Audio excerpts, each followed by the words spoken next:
Good morning and welcome to The Street on BNN Bloomberg. I'm Roger Peterson. Thank you very much for joining us. Coming up on the show today, Kevin Graham, Chief Investment Officer at Spire Wealth Management, will be with us. In 30 minutes, we'll discuss different pathways to home ownership for Canadians with Brian Justkolka, Chief Executive Officer of the CMI Financial Group. And we want to hear from you, of course. On First Call, reach out with your questions on North American and international large caps. We'll have Gavin answer as many of those questions as he can at the end of the show. The number to call, 1-855-326-6266. And we'll open the phone lines in about 30 minutes. And, of course, our email address, firstcall@bellmedia.ca. Now, some of the stories we're tracking for you in the BNN Bloomberg newsroom.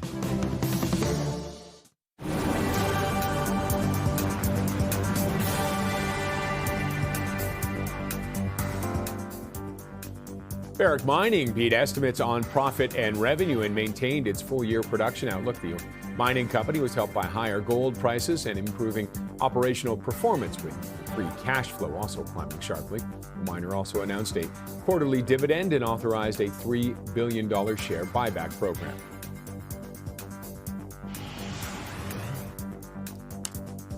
Cineplex saw weaker than expected first quarter results as softer advertising demand weighed on performance.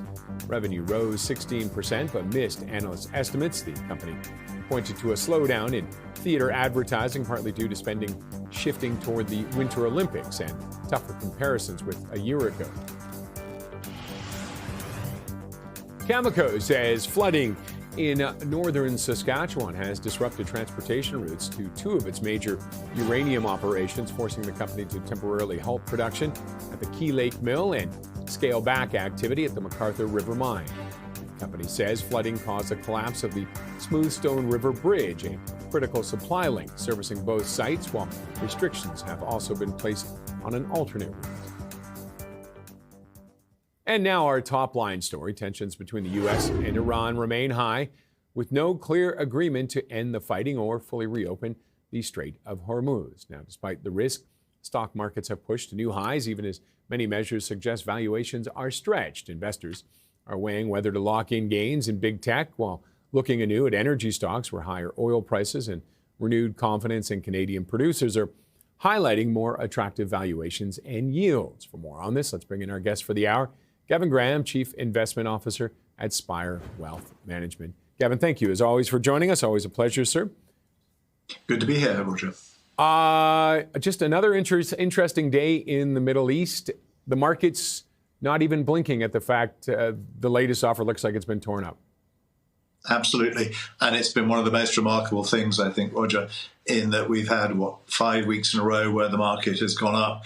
We're at all-time highs, the S&P, the NASDAQ, TSX as well. TSX perhaps a little more understandable because it's got the big energy exposure. But with oil back over $100 a barrel and essentially all the oil that was on the sea and in storage just about used up, because we're now, 6-7 weeks into the conflict, the market's complete indifference to this, is truly remarkable, especially given that whether you're taking measures of valuation, Warren Buffett's favorite one was the market capitalization as a percentage of the country's GDP. And it's at an all-time high, even higher than it was at the peak of the internet bubble in 2000, or Professor Schiller's cyclically adjusted price-earnings ratio, which essentially takes 10 years' worth of earnings so that you're taking out the effect of cycles. That, too, is at an all-time high. And yet, it's don't worry, be happy, let's party on. You've got to think that you might want to take some profits, especially in the Magnificent Seven big tech stocks, even though their earnings have been absolutely amazing. They've blown the doors off, and it's been a truly, truly spectacular first quarter. You have to ask, how much better does it get? And secondly, you've done exceptionally well. Your weighting in your portfolio to these stocks is probably way higher than when you set it up. You might want to think about taking some profits. And are there any signs you're seeing that maybe they are at max, especially the Mag 7? Well, again, the earnings obviously make them look somewhat more reasonable in terms of valuations. The difference, which a lot of people have pointed out between the internet bubble in 1999-2000 when you had sort of pets.com and a whole bunch of other companies with absolutely no earnings. It was simply, sort of price to number of clicks. In this case, you have some exceptionally profitable, very big companies like Microsoft and Nvidia and Apple and Amazon and Alphabet and whatever.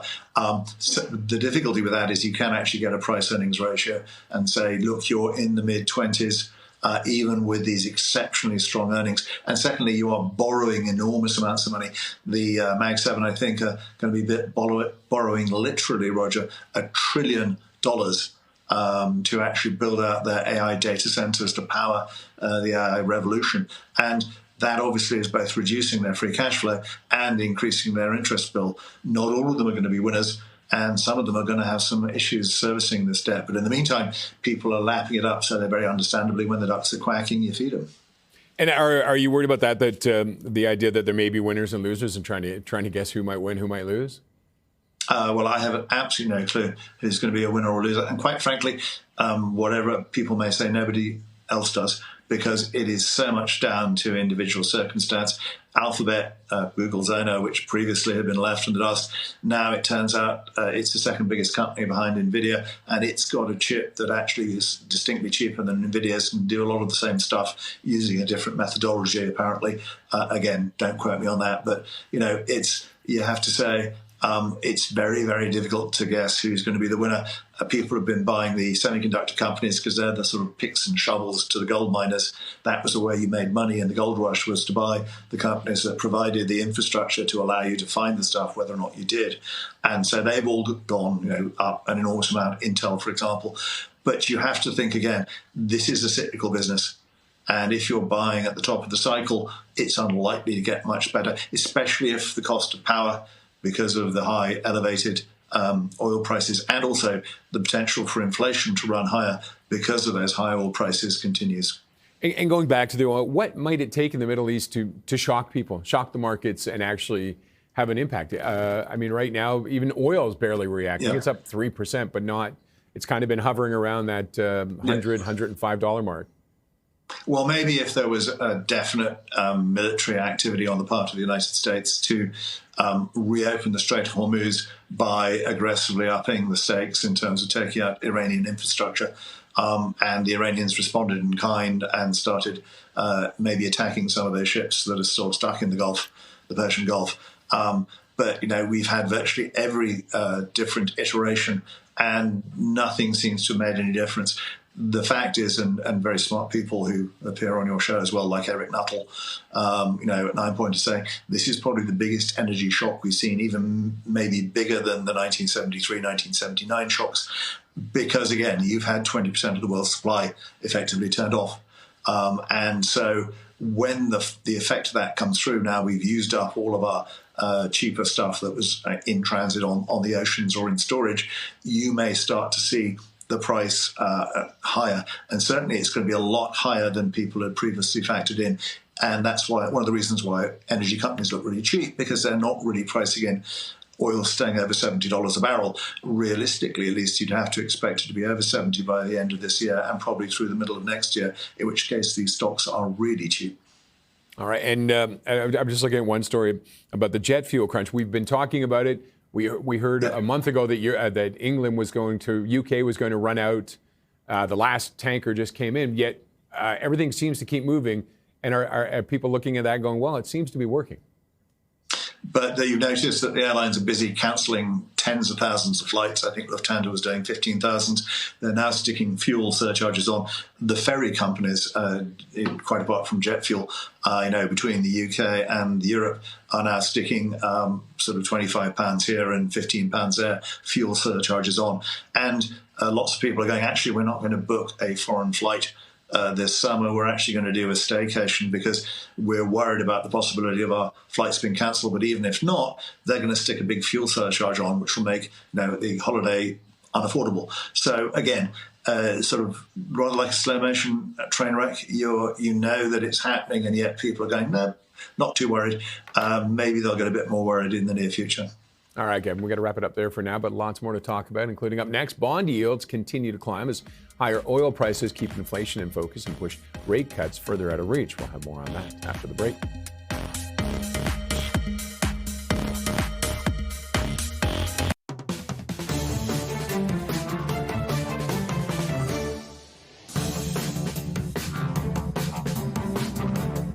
see how things are shaping up on the markets. We'll start with the U.S. futures, and they are all off slightly, around a tenth of a point right now, but all sitting in record territory. You can see the S&P 500, 7,400. Dow is pushing 50,000, or not, the Dow's pushing 50, and the NASDAQ is eyeing 30,000. So we'll see what happens over the next few days. Major Asian markets, how did they do for the day? Mixed there. You can see the Nikkei off by a half point roughly. Hang Seng up ever so slightly, pretty much a wash, and the CSI 300 up 1.64% as they react to what's unfolding in the Middle East. Off to Europe now. And a bit of a red day, similar to what you're seeing with the futures. Reacting, but not crazy reacting, although the CAC 40 is up by about 1.2 right now. FTSE's a wash, and the DAX off by 0.43%. TSX on Friday, it finished up above 34,000 again.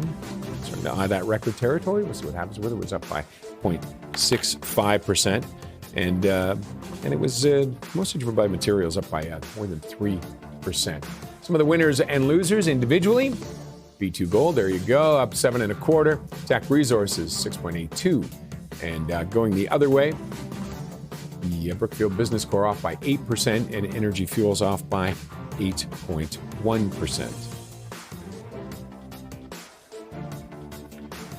And taking a look at metals now, and gold off by 1.1. Silver surging again. It's up almost pushing $82, up by more than a point.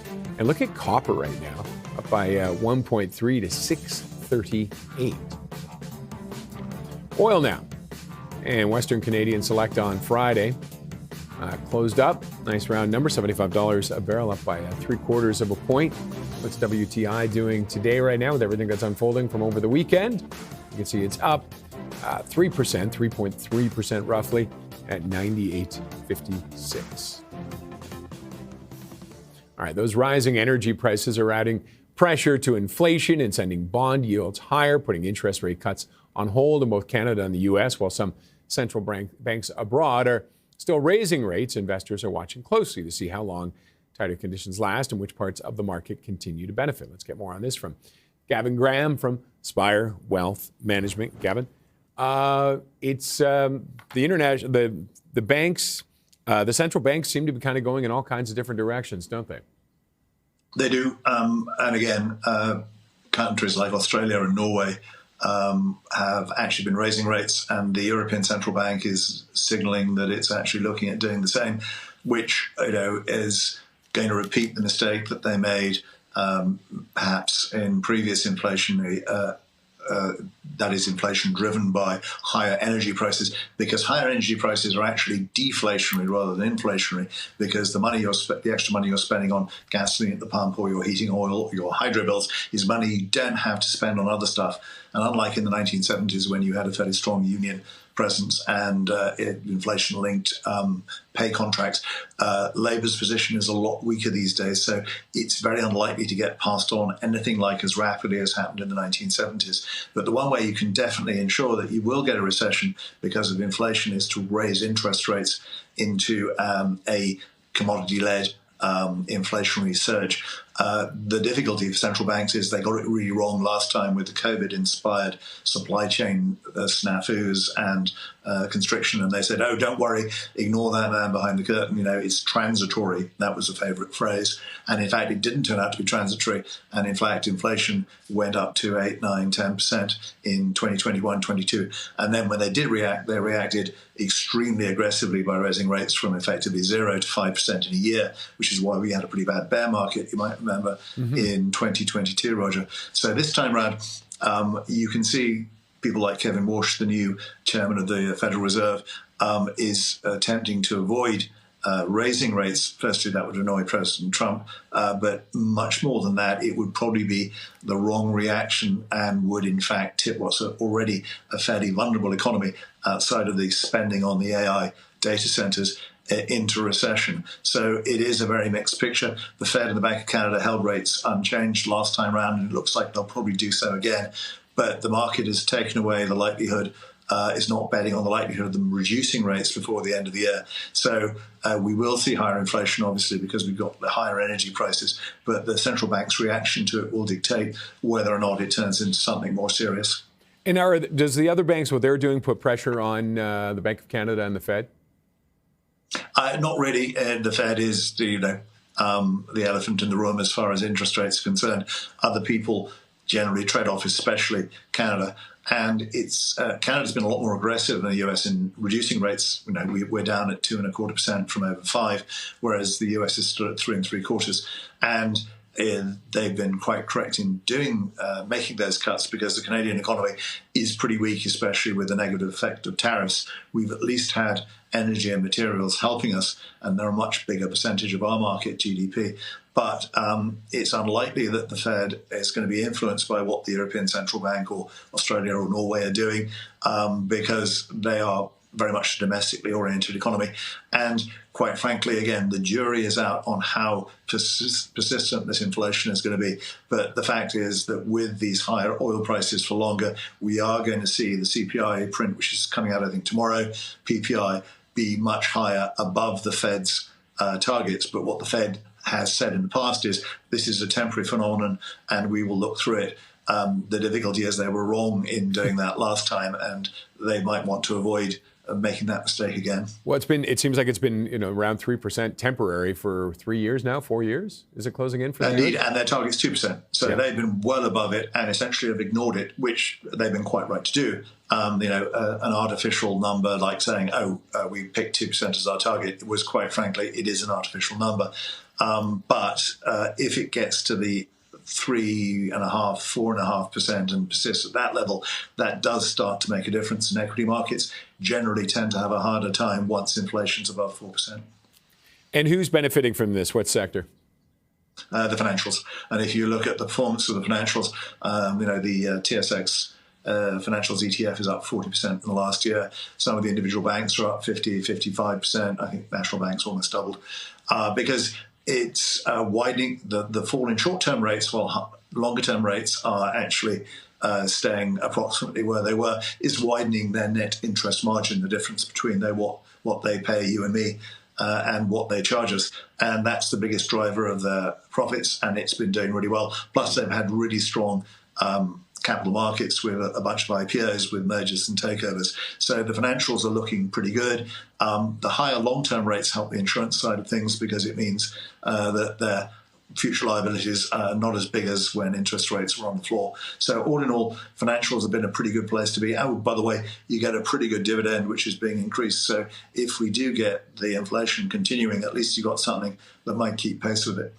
All right, we're going to wrap it up there for now, but we'll be back, Gavin, to see why Canadian Natural Resources is on your radar. It's coming up.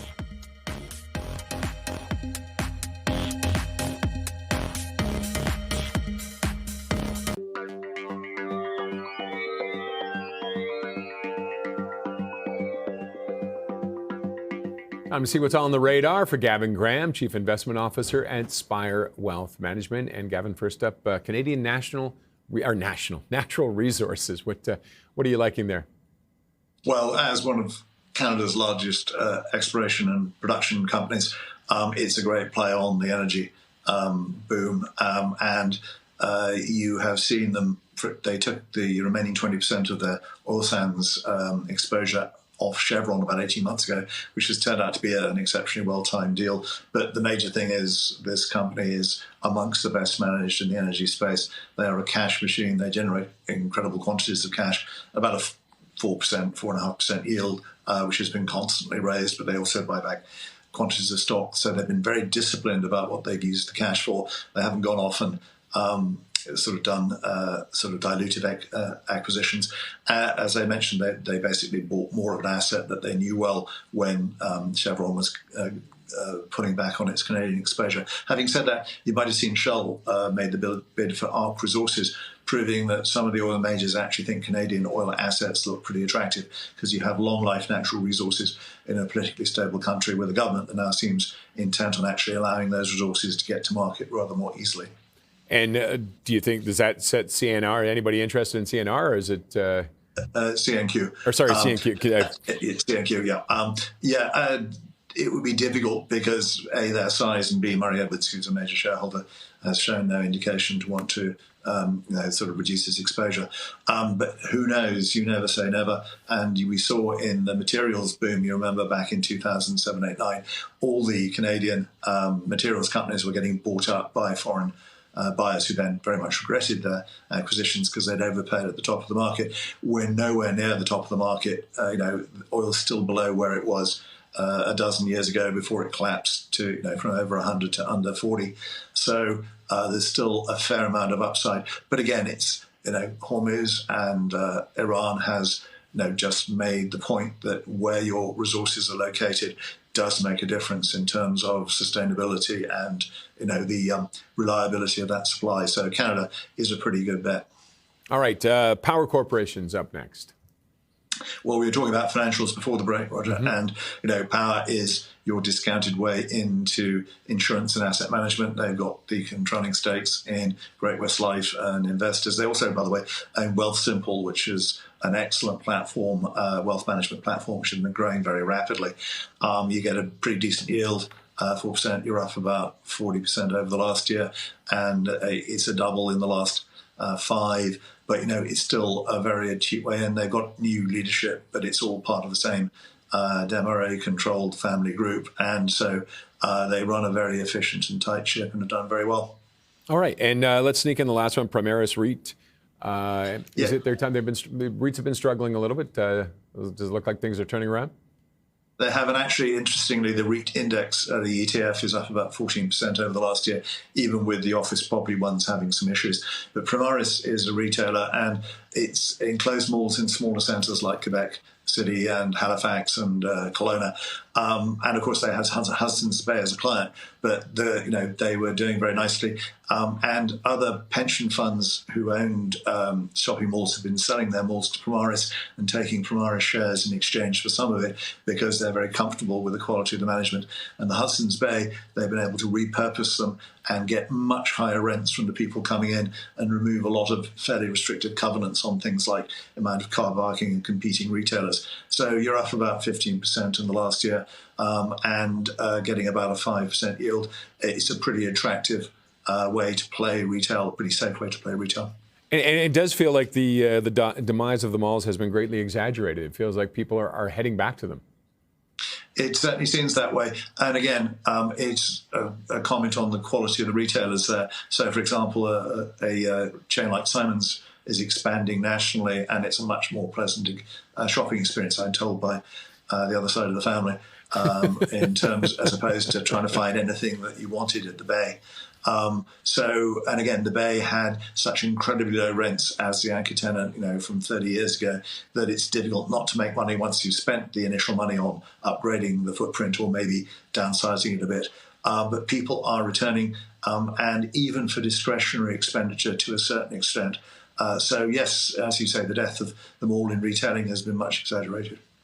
All right, and so I'm guessing next time you're in town, we're not going to go hang out at the mall. No. Okay. All right, we'll leave it on that note there, Kevin. Still ahead, we're looking at different pathways to home ownership for Canadians with our next guest. And our phone lines will open soon for our first call segment. You can reach us at 1-855-326-6266. Send us an email, firstcall@bellmedia.ca.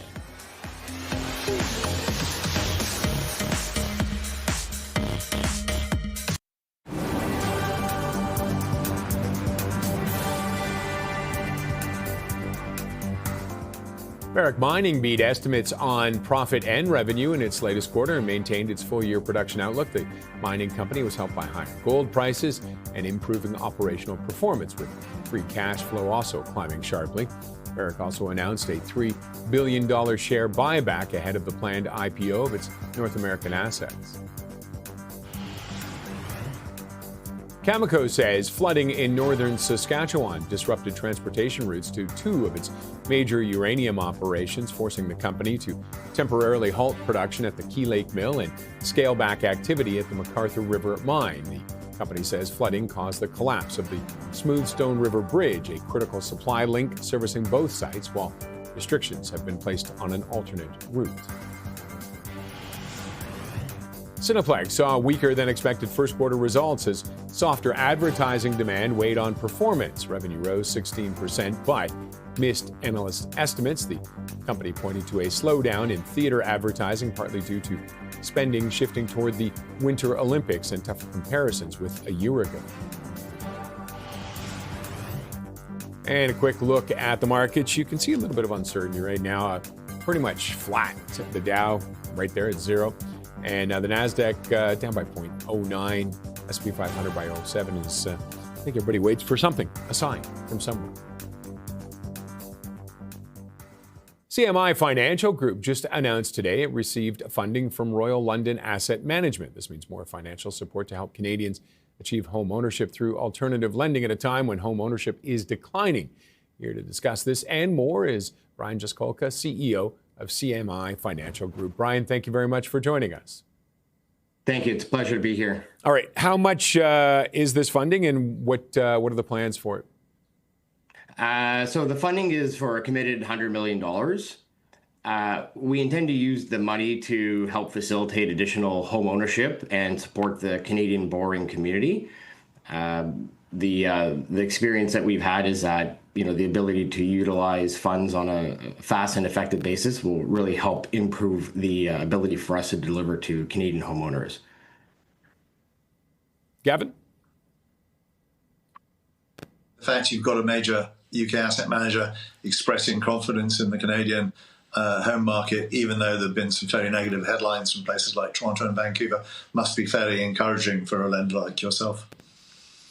Absolutely. I think our view as well as theirs and is that this is really a long-term play on the Canadian marketplace. So, current fundamentals may appear to be weak, but on a medium and long-term basis, we think there's a lot of strength in the underlying Canadian marketplace, and that this facility will really help empower us to bring, reduce execution risk as part of our platform.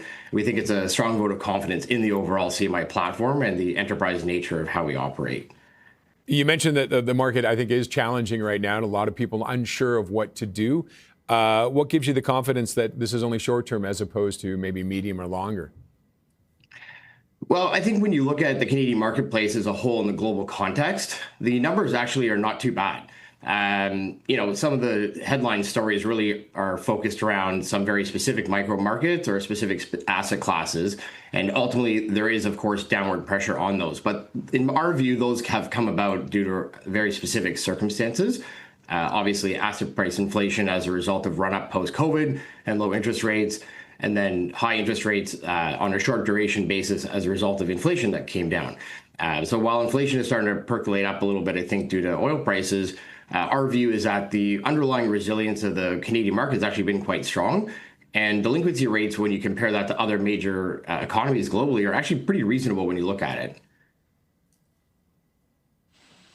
Would that be because in Canada, the lenders have the ability to actually reclaim the asset? You can't just mail the keys back and walk away, because that was certainly, I think, one of the distinguishing features in the global financial crisis and one of the reasons for the strength in the Canadian market. I think that's certainly talked about often, and in our experience, I would agree with that statement.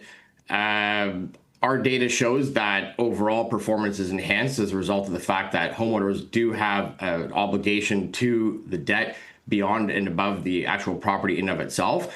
But there's also decades of data that show that Canadians do really help prioritize and focus on making their mortgage payments on time. I think that's a little bit of a cultural thing in combination with, as you mentioned, the fact that the loans in Canada tend to be full recourse. And with the regulatory landscape, are there things you would like to see changed or strengthened or eased up on when it comes to some of the rules and regs? So we're actually generally favorable on the rules and regulations that have come about in the marketplace. A lot of this has come from post-financial crisis, and it was designed to help keep the Canadian marketplace and overall the banking system quite robust and intact. And we think it's doing its job, but at the same time, it does have inadvertent consequences. And that has resulted in pushing otherwise creditworthy borrowers into the alternative and the non-bank sector. So that's part of where companies like CMI have come to grow and thrive. And I think that as that marketplace continues to evolve, institutional-like companies such as CMI will continue to see success in that marketplace. I think overall, the regulatory environment is robust. I think some changes that have come about related to HST and in trying to improve cost of ownership, especially acquisition and foster new development, these are areas that could become beneficial to the economy if the government's able to reduce some red tape and ultimately help foster more development and bring down the overall entry point for new housing. Would you say that some of the credit-worthy borrowers who the regulations have made it perhaps difficult to get access to the more sort of established lenders, a large number of those presumably would be new immigrants because they don't have the credit history in Canada, and that's where people like CMI come in? That's definitely one of the cohorts for sure. I wouldn't say the only cohort. Actually, in our view, one of the more prominent ones is actually business for self. So people who are today, the economy has changed. It's not exactly the same as it was. You have people working multiple jobs. There's a lot of startups going on. The government's trying to encourage, in fact, new entrepreneurship and new businesses. And it's very challenging for somebody who is self-employed to go to the bank and obtain financing. And there's a variety of reasons for that. Some of that's how their income may be structured. Some of that may be because it's a new venture. Banks are really designed to lend to stable, employed borrowers who have a consistent payment history. And, that's a wonderful cohort and it's a big part of the Canadian economy. But at the same time, there are a lot of borrowers who historically would have fit into the banking channel. And because of the regulatory environment, they're no longer able to qualify there. So we're helping to give people access to money and to be able to buy a home, refinance their home and take out equity to start a business. A lot of different use cases, but, certainly new to Canada is part of that, but not the only story. And it must be more challenging for you than assessing these people because there's so many factors now when people come and apply. 100%. For us, we're really a multifaceted, we take a multifaceted approach. People would call CMI a little bit of a storybook or a story-based lender. So we're really trying to understand that borrower. We want to understand how are they going to be able to pay us. Most importantly for us, actually, we want to make sure that we're being additive to them. We're helping them, whether it's achieve their goal, whether it's buy a home or refinance. Most importantly for us, we found that success for us comes when we're bringing success to our customer. And so the two really go hand in hand from my perspective. All right, we have to wrap it up there, Brian, but thanks very much for joining us. Great to be here. Thank you so much. Brian Jaskolka is CEO of the CMI Financial Group. Still ahead, we'll look into earning results from some Canadian companies, including Barrick Mining, and our phone lines are open. Gavin Graham, Chief Investment Officer at Spire Wealth Management, is taking your questions on North American and international large caps. Call us at 1-855-326-6266 or email firstcall@bellmedia.ca.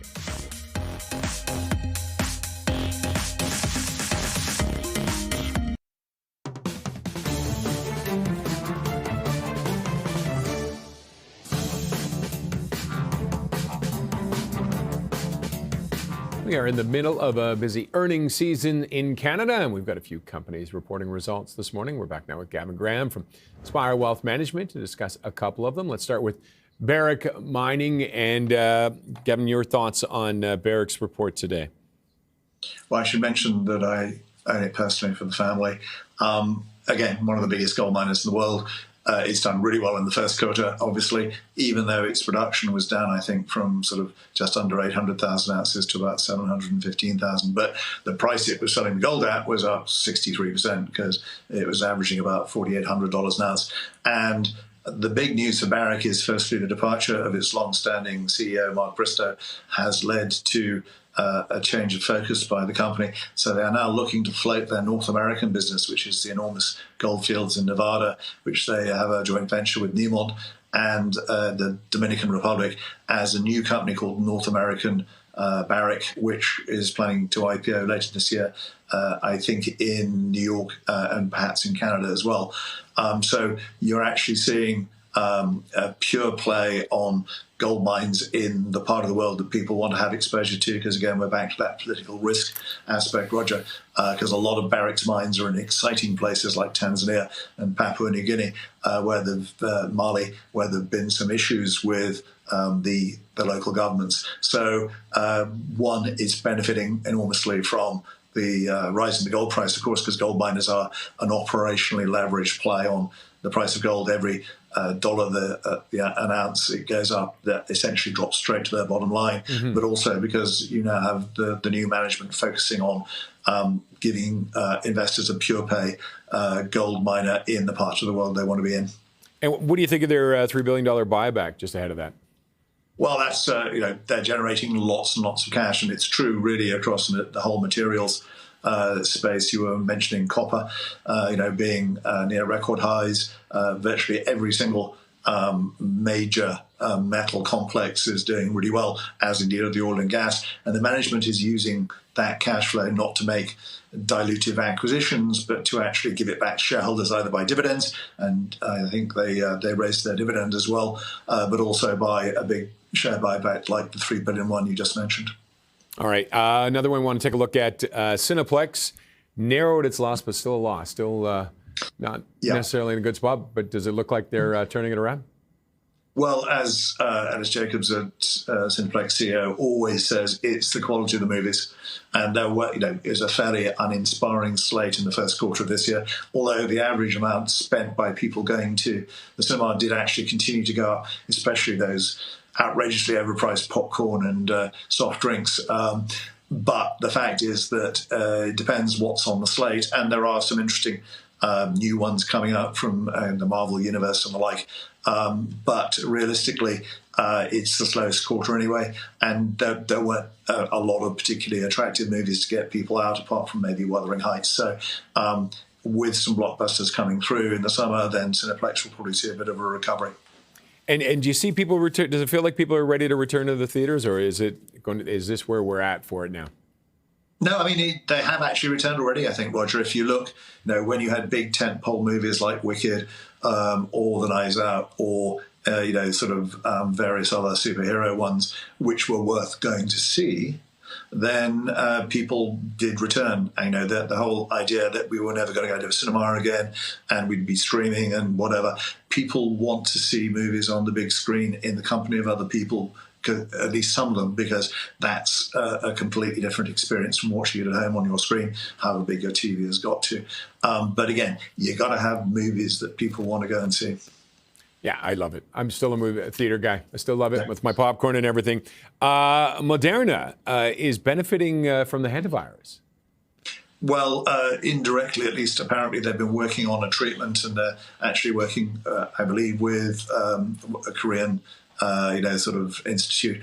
The one thing about the hantavirus story on the cruise ship is that it's extremely difficult to spread, apparently. And again, I have no medical knowledge at all, but the reports say that it's the major difficulty is it can actually be sort of non-appearing for 1 to 8 weeks, so you don't know you got it. But it is apparently quite difficult to spread. Having said that, again, Moderna really lived and died by the COVID vaccine, and it's been looking for something to replace it since then, with some success. But obviously, hantavirus, it's a nice headline, and the stock's up quite a lot. But how important it's going to be is extremely early in the game yet. All right, we'll leave it on that note there, Gavin. But still ahead, we'll take a look at some of the notable analyst calls and recommendations moving the markets, including an upgrade on AG growth.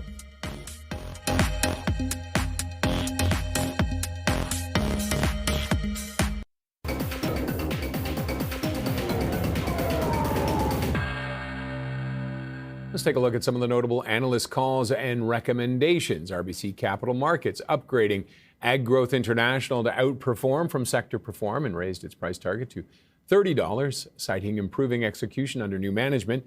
RBC sees early operational gains with better cash conversion, lower costs, and a simpler business model focused on reducing debt. Actions such as the release of Brazilian receivables, higher cost savings targets, ending the ERP project, and fewer large projects are helping restore confidence. RBC also believes North American farm market conditions have likely bottomed and could improve over the next 6 to 12 months, supporting stronger earnings heading into 2027. Dell Technologies shares are under pressure in pre-market trading after UBS downgraded the stock to neutral from buy, but raised its price target to $243 US from $167. The analysts saying strong AI server demand is already reflected in the stock price. Shares are up about 130% since their February low, limiting near-term upside. UBS expects market share gains, but sees benefits arriving closer to 2027. When we come back, Gavin Graham, Chief Investment Officer at Spire Wealth Management, takes your questions on North American and global large cap stocks on First Call.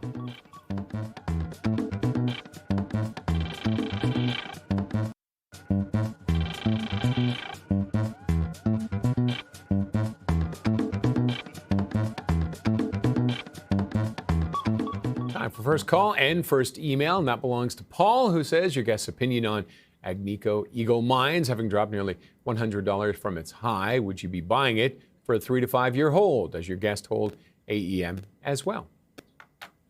Well, actually, yes, I do, personally for the family, and it's a recommendation because it's now, would you believe, the second largest gold mining company in the world by market capitalization, because it's consistently delivered on increasing production from mines in safe areas. The most recent deal was to actually take over Rupert Resources in Finland, which is right next to its major Kittilä mine. So that's going to be another big expanded gold sort of area for it.